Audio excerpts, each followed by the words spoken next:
जेव्हा मी रात्री घरी पोहोचलो तेव्हा माझ्या पत्नीने जेवण वाढले होते.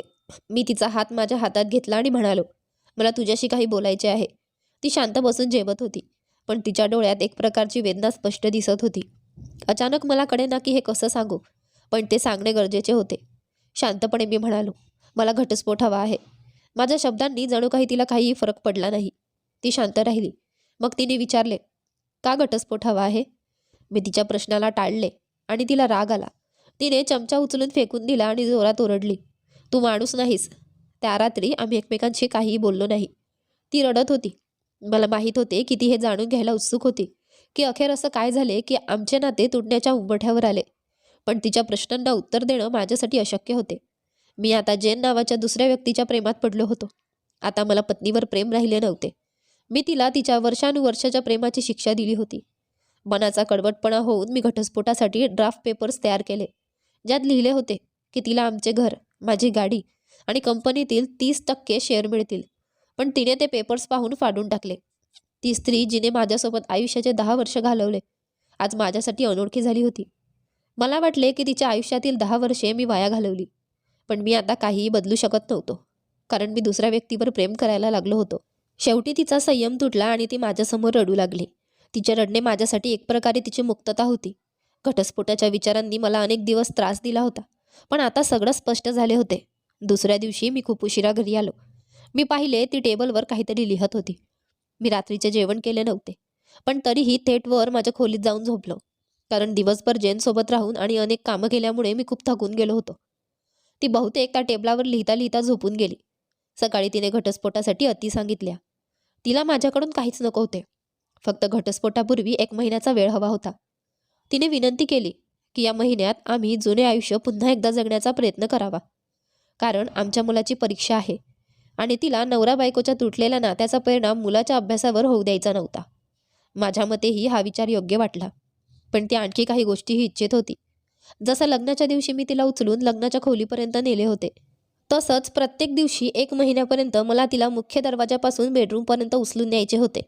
मला वाटले हे सगळं मूर्खपणाचे आहे, पण या शेवटच्या दिवसांना चांगले बनवण्यासाठी मी तिची ही अट मान्य केली. मी जेनला माझ्या पत्नीच्या अटींबद्दल सांगितलं. ती हसू लागली आणि म्हणाली, "तुझी पत्नी कितीही विचित्र उपाय शोधू दे, पण घटस्फोट होणारच." त्या काळात माझी पत्नी आणि मी कुणालाही भेटलो नाही, पण त्या दिवशी जेव्हा मी तिला पहिल्यांदा उचलून गेटपर्यंत नेले, आम्हाला दोघांनाही खूप वेगळं वाटले. मागून माझा मुलगा टाळ्या वाजवत हसत होता. दुसऱ्या दिवशी हे काम थोडं सोपं वाटू लागले. ती माझ्या छातीला बिलगली होती आणि तिचा सुगंध मला जाणवला. असं वाटलं जणू अनेक दिवसांनी मी तिचे अस्तित्व जाणवले. ती आता आधीसारखी तरुण नव्हती. तिच्या चेहऱ्यावर काही रेषा दिसत होत्या. केस पांढरे होऊ लागले होते. तीच ती स्त्री होती जिने आयुष्याची 10 वर्ष माझ्यावर खर्च केली होती. आणि एका क्षणासाठी मला वाटलं, मी तिचे काय हाल करून टाकलंय. 4थ्या दिवशी जेव्हा मी तिला उचललं, जुनी जवळीक पुन्हा जाणवू लागली, जिच्यासोबत मी लग्नाची 10 वर्ष घालवली. 5व्या आणि 6व्या दिवशी जुने प्रेम पुन्हा जागे होऊ लागले. मी जेनला याबद्दल काही सांगितले नाही. आता तिला उचलणं सोपं होत होतं. कदाचित हे रोज केल्यामुळे मी बळकट होत होतो. एक दिवस ती तिच्या आवडीचे कपडे शोधत होती, पण काही खास सापडले नाहीत. सुस्कारा टाकत ती म्हणाली, "माझे सगळे कपडे मोठे झाले आहेत." तेव्हा अचानक माझ्या लक्षात आलं की ती खूप बारीक झाली आहे. म्हणूनच मला तिला उचलणं सोपं जात होतं. माझ्या मनाला मोठा धक्का बसला. मी तिच्या डोक्याला हात लावून पाहिले. आमचा मुलगा आला आणि म्हणाला, "पप्पा, मम्माला उचलून बाहेर नेण्याची वेळ झाली आहे." त्याला त्याच्या पप्पांनी मम्माला उचलून नेताना पाहणं हा त्याच्या आयुष्याचा एक आनंदाचा भाग झाला होता. माझ्या पत्नीने आमच्या मुलाला बोलावले आणि त्याला घट्ट मिठी मारली. मी माझा चेहरा दुसऱ्या बाजूला वळवला. मला वाटले कुठे मी माझा निर्णय बदलू नये. मी तिला रोजच्याप्रमाणे उचलले आणि बेडरूममधून लिव्हिंग रूम मागे हॉलपर्यंत नेले. तिने प्रेमाने तिचे दोन्ही हात माझ्या मानेभोवती गुंडाळले. मी तिला घट्ट धरले होते, अगदी आपल्या लग्नाच्या दिवसासारखं. पण तिचे असं हलकं वजन मला अस्वस्थ करत होते. महिन्याच्या शेवटच्या दिवशी जेव्हा मी तिला उचललं तेव्हा माझ्यासाठी एक पाऊल टाकणंही कठीण झाले. मुलगा शाळेत गेला होता. मी म्हणालो, आपल्या आयुष्यातलं प्रेम कुठे हरवलं?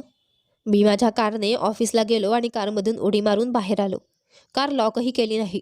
मला भीती होती की जरा जरी उशीर झाला तर माझं मन बदलून जाईल. मी वरच्या मजल्यावर गेलो. जेनने दरवाजा उघडला आणि मी तिला म्हटले, "सॉरी जेन, आता मला माझ्या पत्नीला घटस्फोट द्यायचा नाही." तिने माझ्याकडे पाहिलं आणि माझ्या डोक्यावर हात ठेवत विचारलं, "तुला ताप तर नाही ना?" मी तिचा हात बाजूला सारत म्हणालो, "सॉरी जेन, मला आता घटस्फोट द्यायचा नाही." आमचे वैवाहिक आयुष्य कदाचित आम्हा दोघांच्या दुर्लक्षामुळे बोरिंग झाले होते. पण याचा अर्थ असा नव्हता की आम्ही एकमेकांवर प्रेम करत नव्हतो.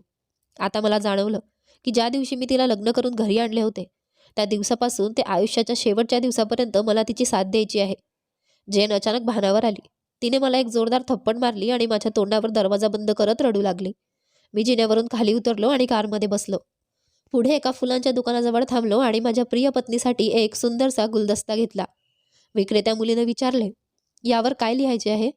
मी हसत म्हणालो, मी तुला आयुष्याच्या शेवटच्या दिवसापर्यंत असंच उचलत राहीन.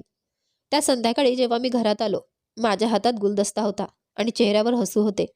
मी वरच्या खोलीकडे गेलो, पण तोपर्यंत ती मला कायमची सोडून गेली होती. ती अनेक महिन्यांपासून कॅन्सरशी लढत होती, पण मी जेनसोबत इतका व्यस्त होतो की कधीच लक्ष दिले नाही. तिला माहीत होते की ती मला लवकरच सोडून जाणार आहे, पण तरीही ती फक्त मला आणि आपल्या मुलाच्या नात्याला तुटण्यापासून वाचवू इच्छित होती. मी तिला घटस्फोट द्यायचे ठरवले होते.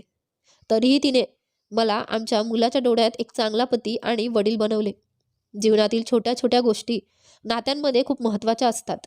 मोठं घर, मोठी गाडी, संपत्ती, बँक बॅलन्स हे आनंदाचा भाग होऊ शकतात, पण आपल्या प्रियजनांशिवाय त्यांची काहीही किंमत नाही. म्हणून आपल्या प्रियजनांसाठी, आपल्या पत्नी आणि मुलांसाठी वेळ काढा आणि प्रत्येक तो प्रयत्न करा जो तुम्हाला एकमेकांच्या जवळ आणेल आणि तुमचं प्रेम वाढवेल. तेव्हाच तुम्ही एक खरं आनंदी वैवाहिक आयुष्य जगू शकाल.